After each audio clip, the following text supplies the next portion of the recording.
सांगली जिल्ह्याचे व महाराष्ट्राचे नेते आदरणीय माजी मंत्री आमदार डॉक्टर आदरणीय विश्वजित उर्फ बाळासाहेब कदम साहेब व सांगली जिल्ह्याचे खासदार आदरणीय विशालदादा यांच्या नेतृत्वाखाली सांगली मिरज कुपवाड महानगरपालिकेच्या निवडणुका पार पाडत आहेत। नुकत्याच जाहीर झालेल्या सांगली मिरज कुपवाड महानगरपालिकेच्या निवडणुकीच्या निमित्तानं मी वार्ड क्रमांक 17मधून 17D सर्वसाधारण पुरुष गटातून उमेदवारी अर्ज काँग्रेस पक्षाकडे मागितला आहे। मी गेले 20 ते 25 वर्ष झालं काँग्रेस पक्षाचं निष्ठावंत म्हणून काँग्रेस पक्षाच्या विचारानं मी काम करत आहो।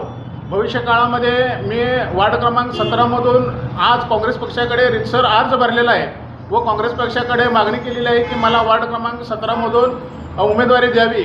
उमेदवारी मला मिळाल्यास मी त्या भागामधून खूप काम केलेलं आहे। त्या भागामधून मी रस्त्याचं काम केलेलं आहे, आरोग्य शिबिर घेतलेले आहेत, त्या ठिकाणी लोकांना रेशन कार्ड काढण्यासाठी मदत केली आहे, आधार कार्ड काढण्यासाठी मदत केली आहे, मेळावे घेतलेले आहेत, अनेक कामं त्या भागातून मी केलेलं आहे।